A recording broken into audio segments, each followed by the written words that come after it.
नमस्कार, मैं संदीप तिवारी। आप देख रहे हैं समाचार निर्देश। आज हमने स्टूडियो में आमंत्रित किया है मिस्टर आफ्ताब आलम, जो कि डॉक्यूमेंट और सर्टिफिकेट एक्सपर्ट। बहुत बहुत धन्यवाद। नमस्कार, मैं आफ्ताब आलम। जैसे कि दर्शकों को मैं बताना चाहता हूँ, डॉक्यूमेंट्स और सर्टिफिकेट की बहुत सारी समस्याएं लोगों को आती हैं आज के समय में। तो इससे रिलेटेड जो सलाह है, सुझाव है, वो आपको ये एक बार देंगे। और दिमाग में जो जो क्वेश्चन है वो हम अभी मेरे मन में वो इनसे जरूर पूछूंगा। हो सकता है आपको भी बहुत वो सहायक हो। सर, सर्टिफिकेट की अगर बात करें तो हमारे जैसे दिल्ली के निवासी हैं, तो दिल्ली से बाहर के जैसे लोग, राज्य के बाहर के लोग जब आते हैं तो जैसे करेक्शन होती है उसमें, या स्कूल में एडमिशन होता है, तो क्या क्या समस्याएं आती हैं? जैसे आपको तो सब पता है, आपके पास इस तरह समस्याएं आने लगती हैं, तो हमें भी ऐसा पता चलता है बाहर से जो लोग आते हैं उनको डॉक्यूमेंट्स में कई सारी समस्याएं फेस करनी पड़ती हैं। एक बार थोड़ा आप एक्सप्लेन करेंगे इसके बारे में? बिल्कुल। जो अदर स्टेट से आके हमारे दिल्ली में मतलब यहाँ पे रहते हैं, तो उनकी जो सबसे बड़ी प्रॉब्लम ये है कि उनका जो यहाँ पे सबसे बड़ी प्रॉब्लम ये है कि तो यहाँ पे उनका कोई डिटेल होता नहीं है, ठीक है। दूसरी बात कि वो सोचते हैं कि प्रॉपर चीज जो है सर्टिफिकेट हमें दिल्ली का मिल जाए, तो वो चीज इम्पॉसिबल है। हाँ, अगर सपोज करो किसी का हमें ओबीसी बनाना है, तो उनको बनाने का तरीका ये है कि या तो उनके घर में उनके पिताजी का बनाओ, ठीक है, उनके बेस पे डायरेक्टली यहाँ पे हम माइग्रेशन बेस पे बन जाता है, वो फिर ऐसे बनता है। अगर कितने लोग ऐसे आते हैं जो सोचते हैं कि प्रॉपर दिल्ली का बनाने के लिए, तो उसके लिए यहाँ पे ऊपर सर जो 1993 का प्रूफ मांगते हैं यहाँ पे, ठीक है, प्लस एक आईडी प्रूफ मांगते हैं यहाँ का, तो वो चीज होना जरूरी है। अगर वो चीज नहीं होता है तो फिर मतलब बात मतलब बन नहीं पाती है सर। तो उसके लिए अगर अदर स्टेट वाले जो भी आते हैं यहाँ पे, तो उनके लिए यही है कि माइग्रेशन बेस पे ही बनता है। जो उनके पिताजी का अगर बना है, घर में किसी रिलेशन में किसी का बना है, उनके बेस पे दिल्ली से बनता है। एक सर्टिफिकेट डोमिसाइल सर्टिफिकेट होता है, क्या होता है, कैसे मतलब उसके लिए प्रक्रिया? जैसे कई लोग देखते हैं फॉर्म में तो डर जाते हैं कि डोमिसाइल है क्या, बनवाना पड़ेगा, कहाँ से बनवाना है, क्या प्रोसेस है इसकी? उसके लिए डोमिसाइल जो है हमारा निवास प्रमाण पत्र होता है, जो कि अपने तहसील से ही बनता है। और इसको बनाने के लिए अपने जो तहसील में है 3 साल का प्रूफ मांगते हैं इसमें, जो प्रॉपर लास्ट ईयर के जो यहाँ पे दिल्ली में होते हैं। तो ये ओनली एजुकेशन में या फिर क्या बोलते हैं जॉब के लिए अप्लाई करते हैं, ठीक है। तो वहाँ पे जो वेरिफिकेशन आती है उसके ओनली जॉब के लिए और कॉलेज में ही काम आते हैं। अच्छा, तो मतलब कि अगर उनको अप्लाई करना हो तो ऑनलाइन भी सुविधा है? ऑनलाइन कर सकते हैं। और दिल्ली गवर्नमेंट ने 1076 एक हेल्पलाइन नंबर निकाला गया है, उस पर कॉल कर सकते हैं। और ओनली 50 रुपए की फीस कटती है उस पर, आप उनको भी कॉल कर सकते हैं। तो दिल्ली की कई सारी योजनाएं हैं और एमसीडी से भी, तो सर्टिफिकेट रिलेटेड अगर बात करें तो आपकी जो सर्विसेज हैं, एक बार थोड़ा सा बताएंगे आप किन किन सर्विसेज में आप एक्सपर्टीज रखते हैं?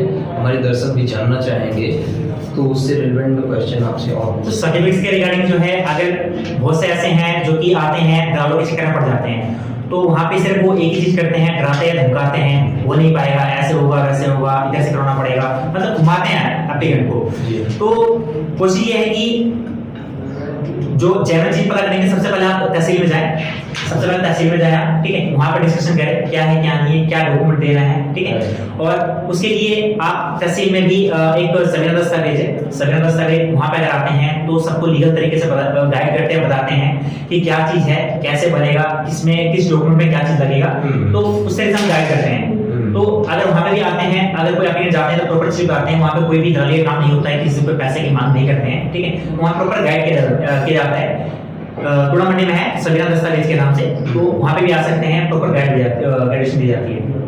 मेरा क्वेश्चन था कि आपका नंबर ऑफ सर्विसेज जो, जैसे आप एक्सपर्टीज रखते हैं, तो बहुत तरह के सर्टिफिकेट होते हैं, कास्ट सर्टिफिकेट होता है, इनकम सर्टिफिकेट होता है, और कितने तरह के, जैसे कि बहुत सारे गवर्नमेंट जॉब में भी लगते हैं, फिर बिजनेसेस के लिए भी सर्टिफिकेशंस होते हैं, पॉल्यूशन, तो ये सब क्या क्या सर्विसेज हैं जो आप मतलब क्या क्या किन किन चीजों में एक्सपर्टीज किस किस तरह के होते हैं? एक बार आप मुझे एक बार इधर सबको बताएं। जो दिल्ली गवर्नमेंट की तरफ से जो सर्विसेज हैं, आपका जितने भी मैक्सिमम सर्विसेज हैं, ये डिस्ट्रिक्ट दिल्ली है, ऑनलाइन है, सारा कुछ यहाँ से अप्लाई होता है। और लेबर कार्ड क्या है, और इस चीज के रिगार्डिंग अगर कोई भी अगर मतलब करना चाहे, सारा कुछ ऑनलाइन हो चुका है। तो मतलब लेबर कार्ड की आप बात कर रहे हैं, लेबर कार्ड एक आम इंसान जैसे है तो कैसे अप्लाई कर सकता है? कुछ उसका यूआरएल मतलब डायरेक्टली वो अप्लाई कर लेंगे, या फिर कुछ लोगों की धारणा ये है कि ये सोर्स सिफारिश से ही हो पाएगा, जैसे बीच में कोई कंसल्टेंट बैठा हुआ है 400-500 रुपए बीच में ले रहा है, तो बेसिकली क्या होता है कि उनकी धारणा ये है कि मे बी इसी से ही हो पाएगा कि 500 रुपए एक्स्ट्रा दे दो।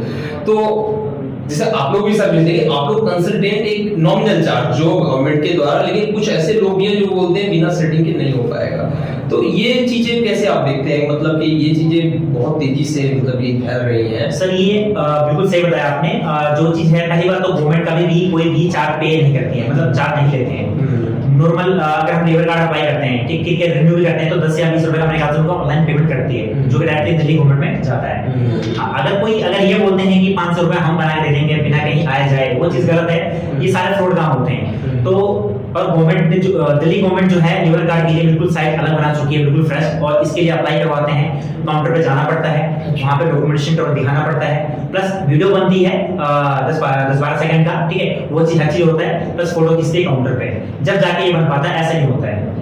तो कार्ड, लेबर कार्ड जैसे होता है, इससे रिलेटेड जो बेनिफिट्स हैं, अभी बहुत सारे लोग होंगे जो कि अभी आधे अधूरे में है कि उनको आधी जानकारी है भी कि क्या मिलेगा, क्या इसका मुख्य जो लाभ है वो क्या है, और पिछले 2-4 साल में क्या लाभ मिला है और आगे क्या मिलने की संभावना है? सर इसका जो है लेबर कार्ड के लिए, इसमें जो लेबर कैटेगरी आते हैं, जैसे जो काफी गरीब लोग होते हैं, ठीक है, तो उनके बेनिफिट के लिए हैं। जो लेबर कैटेगरी के आते हैं या काफी गरीब होते हैं, उनको दिल्ली गवर्नमेंट जो है कुछ भुगतान करती है। कोई आपदा आती है, तो जैसे कि पिछली बार भी आए थे पूरे दिल्ली में, सबको 5,000 रुपए आए सबके अकाउंट में। 5,000 रुपए सबके अकाउंट में? जी, 5,000 रुपए सबके अकाउंट में आया होता है। दूसरा कि कितने ऐसे हैं जो लेबर होते हैं जिनको काम करना होता है, उनके लिए पैसे नहीं होते हैं, औजार खरीदने होते हैं, तो दिल्ली गवर्नमेंट जो है भुगतान देती है उनको, उनके सामान को लेके काम करने के लिए। तो इसकी क्या मतलब कि लेबर कार्ड के लिए क्या आय सीमा भी होगी कुछ, कि इतने से नीचे आया है तभी वो लेबर में अकाउंट होंगे? सर ये जितने भी हैं सबकी जो सालाना 1 लाख से नीचे के हैं उनके लिए होता है सर। अच्छा। तो बाकी अगर इनकॉर्पोरेशन की बात करें, बिजनेस के लिए आपके क्या मतलब कि सुझाव है, सर्टिफिकेशन में क्या सावधानी है, कितने तरह के आपका मतलब डीलिंग जो है, प्रोप्राइटरशिप होते हैं, प्राइवेट लिमिटेड कंपनीज होती हैं, तो आपकी क्या क्या उसमें सुझाव है कि क्या क्या आपकी सर्विसेज हैं, उसके बारे में थोड़ा सा? सर जो बिजनेस तौर पर है सर, ये सोसाइटी का काम होता है, ये अपने एचएम ऑफिस से ही होता है। तो इस चीज के लिए जो क्या बोलते हैं, जो एनजीओ रजिस्ट्रेशन होते हैं, आपके प्रोप्राइटर जो भी होते हैं सारे ये अपने एचएम ऑफिस से ही होते हैं, और वहां पे जाके उसका करना होता है, इससे हमारा कोई बनी है। अच्छा। तो मतलब यही मैं आपको दर्शकों को बताना चाहता हूँ कि सर्टिफिकेशन हुआ, डॉक्यूमेंटेशन हुआ, कुछ भी आसान सब कुछ है।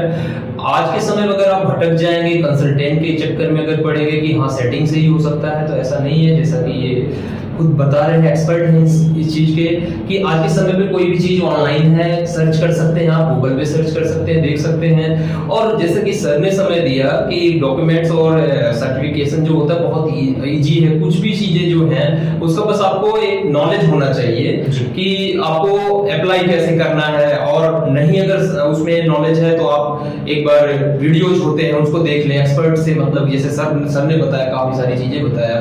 तो हमारे से मतलब कि आप अगर और भी चीजें जानना चाहते हैं तो सर का कॉन्टेक्ट नंबर भी दिया हुआ है, और आपने इतना अपना कीमती समय दिया हमारे स्टूडियो में, इसके लिए आपके लिए तहे दिल से